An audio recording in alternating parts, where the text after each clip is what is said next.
Hello, everybody. Welcome to Transform Yourself, Inspire Others podcast, episode number 2. Today we have Twyla with us, all the way from Colorado, United States of America. She's been a yoga practitioner for many, many years. I have known Twyla since, I think, 2010. She was a part of my first ever teacher training in 2012. And ever since then, she's been inspiring people to work on their minds, on their emotions through yoga and other methodologies, because she's also a mental health therapist. So welcoming Twyla. Twyla, welcome. Thanks, Prasad. It's wonderful to be here. Yes, nice to see you. Nice to see you too. So how are you doing, Twyla? I'm doing well today. So it's the Good. morning here in Colorado. A nice, beautiful day. Yeah, it looks very fresh as compared to my nighttime recording. And that's the beauty, right? I mean, Yeah. It's daylight there and it's nighttime here in India.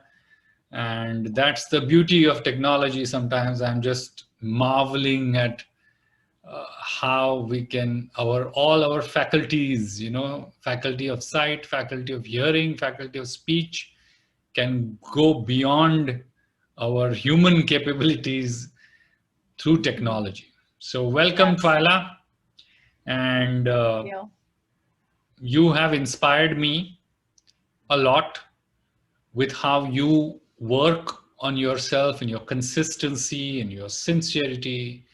And that's why I thought I would invite you here on this podcast so that you can inspire many more people, especially by sharing with us what you're doing and how you're helping people with emotional regulation, sense regulation, mind management techniques, and so on. So I want to start by asking, what is it that started your interest in yoga, and what is it that brought you to yoga? Could you just tell us something about that? Yeah. Well, my first encounter with yoga was when I went off to university back in, I think it was it was 1996 in the spring, where I took a yoga class. I was interested. I'd been hearing about yoga and I wanted to try it, and really enjoyed it. And then over the years, I just kept being drawn back to yoga more and more. I moved around a lot, but that was one thing I kept trying to find, yoga, a place to do yoga and a teacher that I enjoyed. And it just helped me. I just noticed how it helped me feel more calm, more light, not taking life quite as seriously after, when I was practicing at least the asana more regularly. And then, I mean, what really brought me full on to me into the path of yoga was when I moved to India with my husband in 2010, and I met you there starting your class, and I think it was the first December we were there. I went through one of my I tend to have more of a seasonal depression. And so here I was halfway across the world, and all of a sudden I was getting irritable again, having negative thoughts. We were in Hampi, and it was beautiful. I had been wanting to go there for years. A beautiful place. And here I was having this weird, just temper tantrum, just and I'm I can't do this anymore. This is about me. I just all of a sudden realized that it's not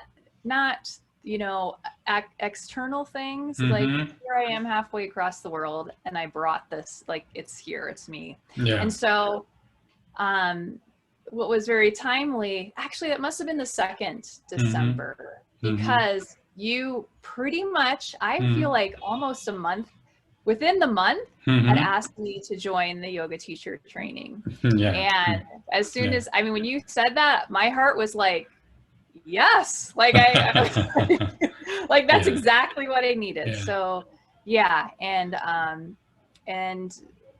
that really brought me right into the fold of learning more broadly past just the asana practice, how this path of yoga, just even starting off in it, how much it helps to regulate just the mind, the mood, all of those things, and as well as that spiritual practice towards self-realization just really resonated with me. And I'll tell you what made me ask you to join the yoga teacher training, because every time you would walk in with so much sincerity, so much dedication, you know, you would be there in the practice. You would be, you know, sometimes there were jokes and this and that, but your mind was focused. It's like when you walked into the yoga class, you meant business. And that was something that is very important, you know, on the part of a student. And that really made me, that gave away your sincerity, and that made me ask you. And well, since it's almost 11 years we know each other, Twyla, and we've been on the journey of yoga, and I've seen how you have dealt with your own, you know, emotions and beliefs, and, you know, day in and day out. It's like they say, you know, the struggle is real, right? Yeah, definitely. Yeah. So it was great.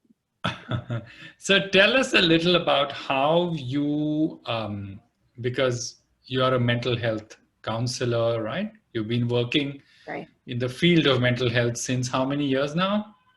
I've been working in this field since 2005 was after I finished my master's. So So how do you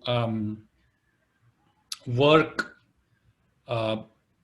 together with yoga and your, you know, contemporary mental health modalities and yoga and breathing and pranayama?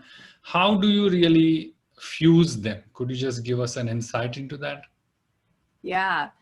To me, it's such a very natural thing. I would say when I really was integrating it even more was after my second teacher training with you, even more. So, I mean, it was starting to before then, but I had this epiphany about when we were doing pranayama, and all of a sudden I was like, every person I see is not breathing correctly.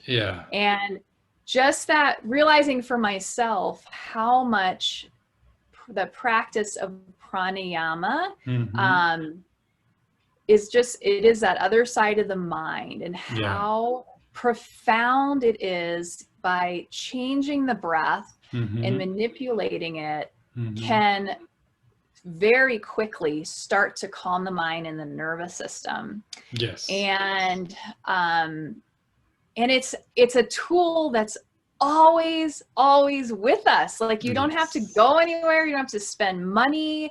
You know, it's not because you're a certain person. Like, everyone has the breath. And so, so after that, I really started to work more with the breath. I did a little bit of training with a woman called Amy Weintraub from Life Force Yoga as well.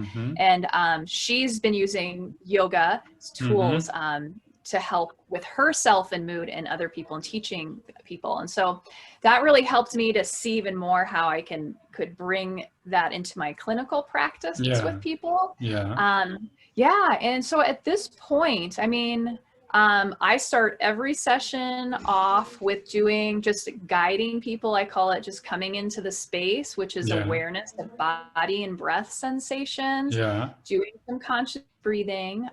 Everyone I work with, I teach them different breath techniques, encouraging them to use them throughout the day. Wow. So I integrate that with everyone. And then coming with that awareness, that breath awareness to me is a great starting point of going inward. Because mental health, here, at least modern mental health in the West, has been become more and more about psychiatry and taking medications and so taking those, which might, mellow symptoms, but it doesn't get to the root cause of what is actually the issue. Absolutely, so that's my thing. So, and yoga does. Yes. Yoga is all about really going inward more and more. So that you can find and realize what root causes are actually, creating this. It's not necessarily, how do I even say this?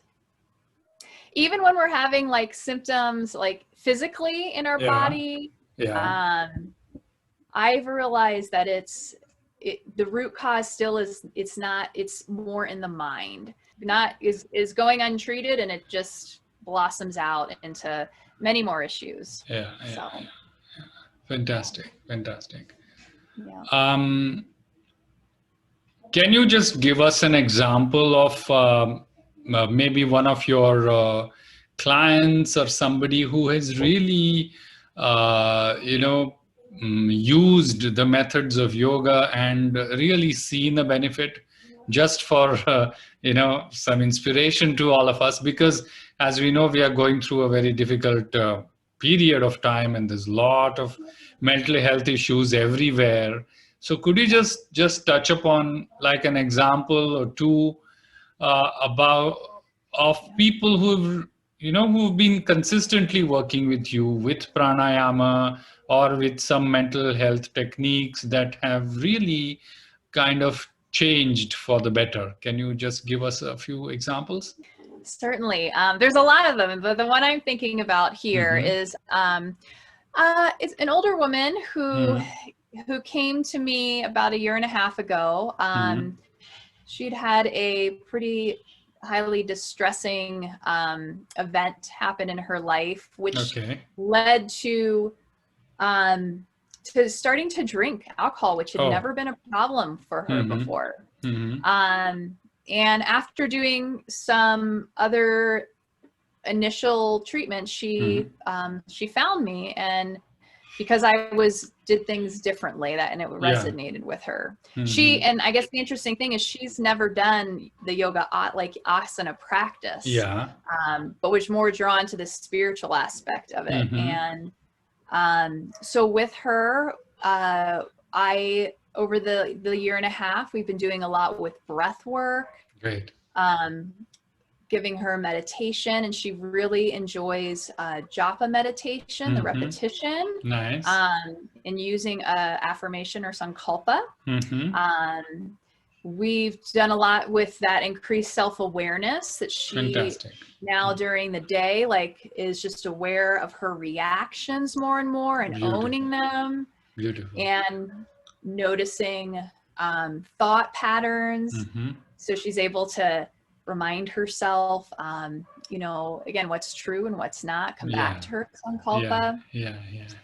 And she's able to see what's also been beautiful, how other just activities in her life are also very meditative and soothing to her system. Like she's been really finding those things as well. She's becoming mindful. Right. Very much so. And with that, feels more and more, more calm, more clear, able to set clear, healthy boundaries for herself. Yes. Instead of over helping people, being mindful of that, which really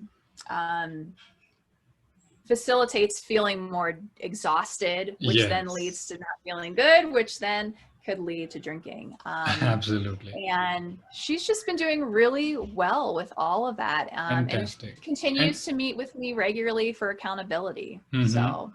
So how long has she been practicing these modalities? Yeah, so basically, I would say really since probably probably like December or January, December 19, or so it's been remarkable. And she has been so consistent with it, like very much committed to it. And that's been maybe, this is important. I mean, just, it's been so remarkable in such a short amount of time. Yes, so this is on point, Twyla, because yoga has such amazing modalities, but the practitioner needs to bring in sincerity and faith in the practice. Otherwise, none of these things work, right? Exactly. You can do, I have some people who will start doing some of the breath work and then it falls off and I keep coming back. But those who, keep at it, it's really remarkable how quickly things can change. Yes. And somewhere, I believe that working on our mind, working on our emotions and habits is a long process. And we also need to build some amount of patience, a lot of amount of patience, right? Yes, a lot. And it's a process. I always are reminding people that, I mean, myself, it's a good reminder for myself too, the patience and process. And, this woman I just shared about, it's not that she's perfect. No, I mean, it's, she, was just struggling recently, but the amount of time that happened was so much shorter and able to realize what's happening. It's like, life doesn't take you on like month-long roller coaster rides, right? It's shorter and that patience, and it's a process. Absolutely. Exactly. I mean, this is something that, as you know, I'm working on, is to tell people, to educate people that yoga is a process. It's not just a class that you come in, you do something and you go back. It envelopes your whole life, your mind, your body, and then you go into the process. It's a process, and we have to look at it as a process of continuous self-development. Yep. Yes. Fantastic. What is your view on the current mental health crisis, and what do you think would really help people? Because I'm sure there are many listeners who are also struggling somewhere with anxiety and with all these infections rising and, staying at home. If you could give us 3 tips to relax or to calm down our nerves, what would these 3 tips be? Yeah. So first thing that comes to mind is self-compassion or kindness to ourselves. Beautiful.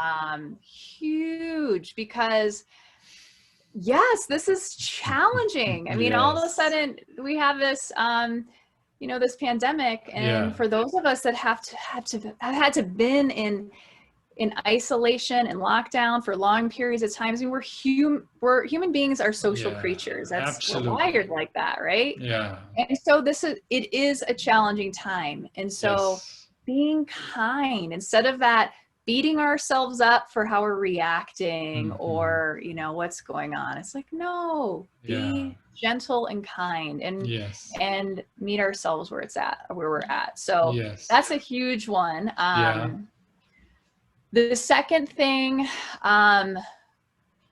again, that perception is, it's like how to come back, and I guess this is how I want to frame it. Instead of focusing on lack, like all of a sudden what we don't have, what do we have now? What is this as an opportunity that we can use for ourselves?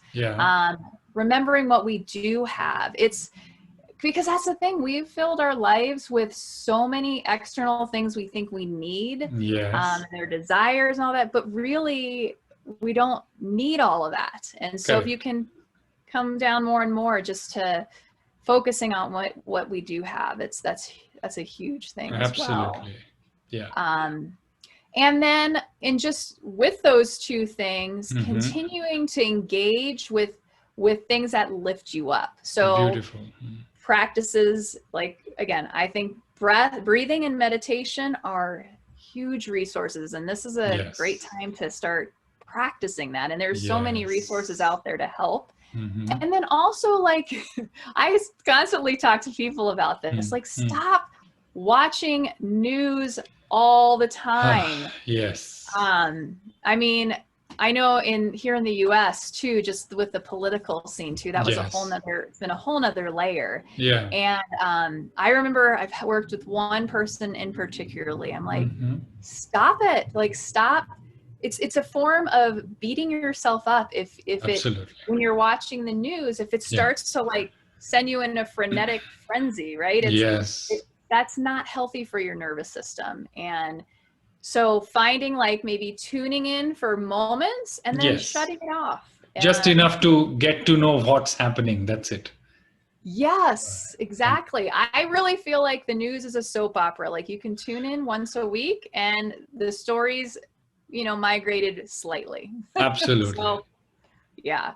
So, what they say now what they say is that news has the job of news was to report facts, but since the entertainment section of visual media is rising, the news is directly competing with the entertainment dimension of visual media. And that's why the news is becoming more entertaining.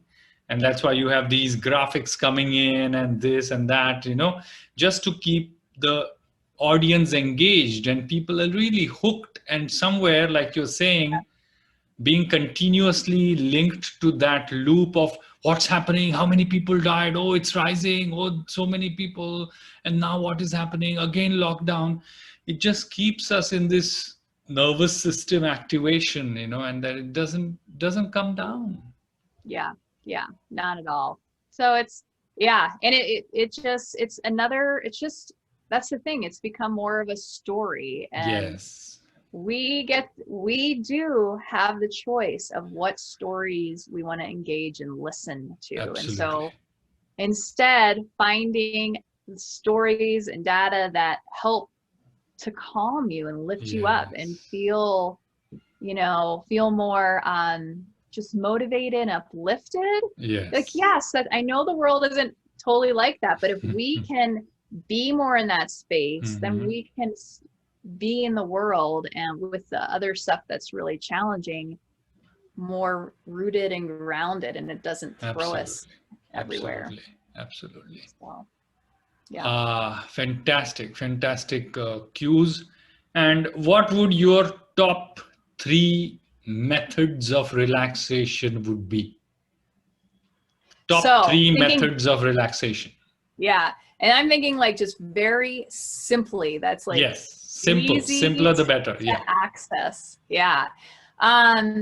So one thing I think about is just moments of being able to relax the body, and something that that you taught me years ago that's been really helpful for me, as well as when I let other people know too, is that CRP, constructive relaxation pose. Correct. Whether just laying on the back, having the knees bent together, you can even place your legs up on a chair or couch, and just you can be there, and if you want to listen to calming music, you can, or just coming back to the breath, placing your hands on your belly and just breathing. Beautiful.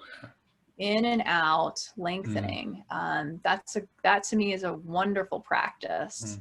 And I would say even just taking time to pause and even just becoming aware of your breath, like noticing the breath in your nose, noticing it in other parts of the body. Because there's research out there that even shows just by becoming aware of the breath, that helps to calm the parasympathetic nervous system.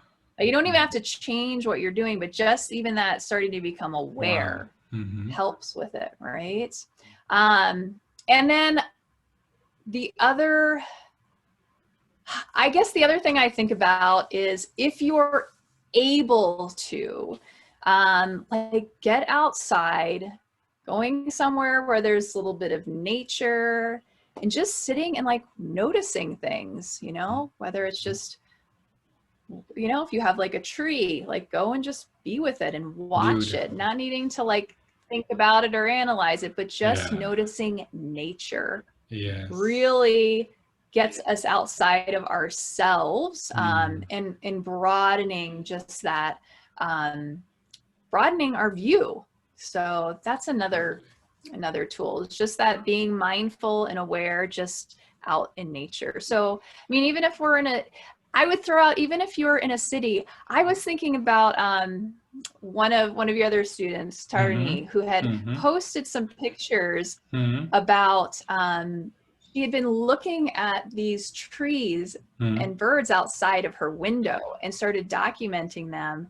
And just that brought her joy, seeing the different changes and really kind of developing a relationship with that tree. And so, nature can be very powerful that way, and get us out of our little human blindfolders, realize there's so much more.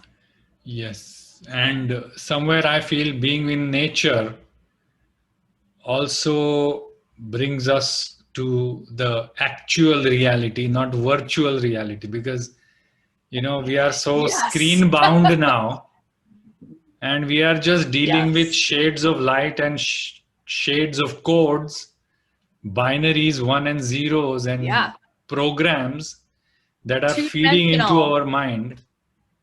I might as well look at a beautiful leaf or a beautiful flower,